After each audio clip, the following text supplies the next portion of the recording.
아리스토텔레스는 금은 땅속에서 물이 굳어져 태양광선과 섞인 것이라고 말한 적이 있습니다. 다른 사람들은 금이 현자의 돌의 도움으로 만들어졌다고 믿었어요. 고대 잉카인들은 금을 처음 보았을 때 이 금속이 하늘에서 떨어졌고 진화 속 생물의 눈물이라고 생각했습니다. 그러나 실제 기원은 훨씬 더 장대해 보여요. 아주 먼 과거로 돌아가 봅시다. 사람이나 동물이 없던 시대로요. 공룡이 아직 존재하지 않았던 시대예요.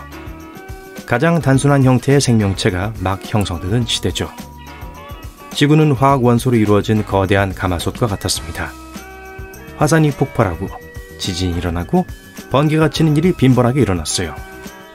지금으로부터 약 39억 년 전이었습니다. 이 기간 동안 거대한 소행성들이 태양계를 통과했습니다. 소행성들은 수성, 금성, 지구, 화성에 떨어졌어요. 소행성이 달에도 떨어져서 달에 큰 크레이터를 남겼을 가능성이 있습니다. 지구에 진짜 대지양이 일어났어요.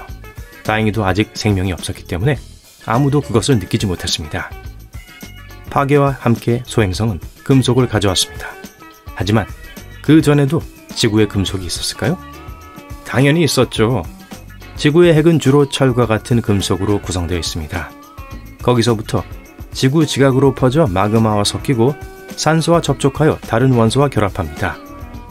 그런데 어떻게 핵으로 들어가게 됐을까요?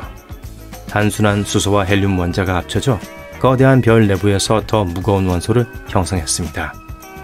그런 다음 초신성이 폭발하여 먼지와 가스로 이루어진 거대한 구름을 형성했어요. 이 구름은 우리 은하계에 도달하여 태양 주위를 돌기 시작했습니다. 시간이 지남에 따라 이 먼지와 별의 잔해가 행성을 형성했습니다. 그 중 하나가 바로 지구입니다. 지구의 깊숙한 내부에 있는 금속은 구하기 어렵습니다. 지구 표면에 금속을 남긴 유성우가 없었다면 우리는 지금과 같은 기술을 갖지 못했을 거예요. 두 가지 이론이 있습니다. 첫 번째는 우리 우주에서 멀리 떨어진 강력한 초신성 폭발이 주기율표에 있는 많은 금속을 형성했다는 것입니다. 폭발하는 동안 핵융합이 시작되어 금 원자가 만들어졌습니다. 그런 다음 폭발이 그 뜨거운 조각들을 다른 방향으로 내던졌어요. 그들은 오랫동안 날아가 차가운 우주에서 식어 태양계에 도달했습니다. 또 다른 이론에 따르면 금과 다른 금속들은 두 개의 중성자별이 합쳐서 나타났다고 합니다. 중성자별은 태양보다 크기는 몇 배 작지만 무게는 몇 배나 더 무거운 강력한 거대 별입니다. 이들은 엄청난 중력과 밀도를 가진 전체예요. 두 별의 충돌은 금을 합성할 수 있는 강렬한 감마선 폭발을 일으켰습니다. 2017년 천체 물리학자들은 처음으로 두 중성자별의 충돌을 관측했습니다. 그들은 중력파 탐지기를 사용하여 금을 포함한 중금속의 흔적을 발견했어요. 따라서 이 이론이 더 가능성이 높아 보입니다. 여기서 더 나아가면 어떨까요? 별은 어디에서 왔을까요? 먼지와 가스 구름은 우주 전체에 흩어져 있습니다. 그들이 섞여서 하나의 덩어리로 결합하고 눈덩이처럼 커집니다. 서로를 꽉 조이고 중력을 형성합니다.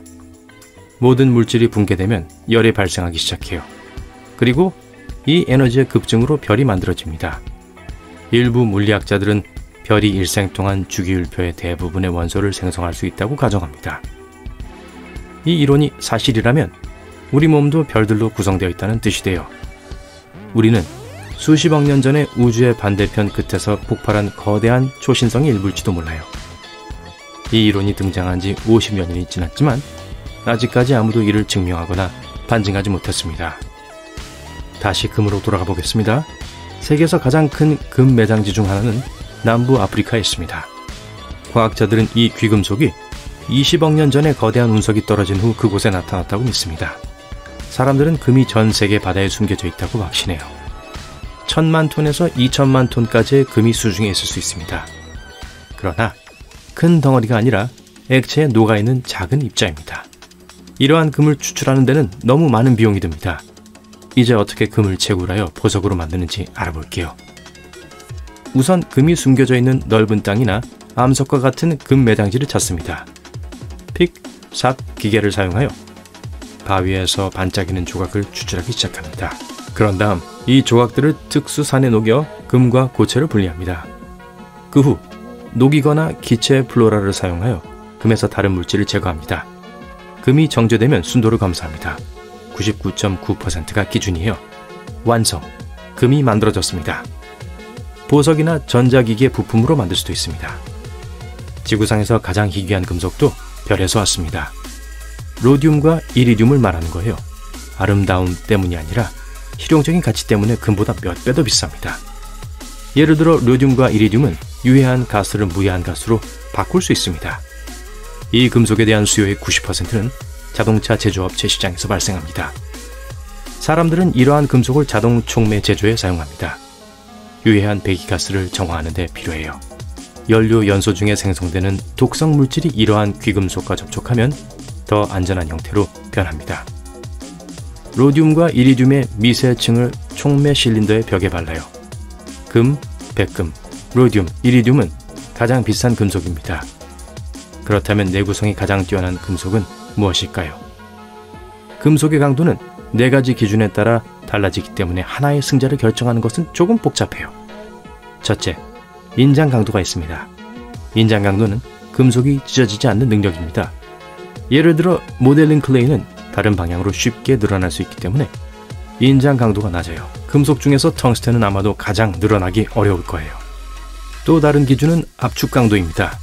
이것은 압축에 저항하는 금속의 능력이죠. 크롬은 가장 강한 것 중 하나예요. 금속 강도에 대한 세 번째 기준은 항복 강도입니다. 이를 테스트하려면 금속으로 막대 또는 빔을 만든 다음 구부려서 부러뜨려야 해요. 가장 큰 저항을 보이는 금속이 항복 강도 수준이 높습니다. 티타늄은 이에 매우 적합해요. 네 번째 기준은 충격 강도입니다. 이것은 금속이 떨어뜨리거나 부딪혔을 때 얼마나 강한지를 보여줍니다. 이 점에서 철이 뛰어나요. 각 금속에는 강하고 약한 면이 있습니다. 예를 들어 크롬은 압축에 대한 저항력이 높지만 늘리려고 하면 약해요. 그래서 사람들은 강점을 결합하기 위해 금속 합금을 만듭니다. 지금까지 가장 희귀하고 비싼 금속에 대해 알아봤습니다. 다른 원소들은 어떨까요? 세상에서 가장 희귀한 물질은 무엇일까요? 지구상에서 가장 희귀한 원소인 아스타틴을 만나보세요. 이 물질은 전 세계 약 25g만 존재합니다. 붕괴 속도가 형성 속도와 같습니다. 따라서 자연에 존재하는 이 물질의 양은 변하지 않습니다. 사람들은 1800년대에 이 원소에 대해 논의했고 19세기 말에 발견했습니다. 그러나 오랜 세월이 지난 지금까지도 우리는 이 원소에 대해 거의 알지 못합니다. 1869년 주기율표의 창시자 드미트리 멘델레예프는 할로겐 원소 그룹에 85번으로 지정된 특정 물질이 있는 것을 알게 됐습니다. 이 비금속 그룹에는 불소, 염소, 브롬 및 요오드와 같은 물질이 포함돼요. 따라서 아스타틴은 알려진 모든 할로겐 중 가장 무겁고 금속과 가장 유사한 것으로 간주됩니다. 녹는 점이 낮고 열과 전기를 잘 전도하지 않아요. 고체 형태로 부서지기 쉽고 어두운 색을 띠고 있습니다. 오늘날에도 과학자들은 이 물질의 모든 특성을 알지 못해요.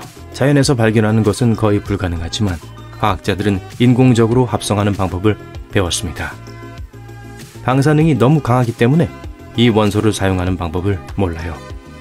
그러나 일부 실험실에선 과학자들이 갑상선 질환을 치료하기 위해 아스타틴을 사용하여 실험을 수행합니다.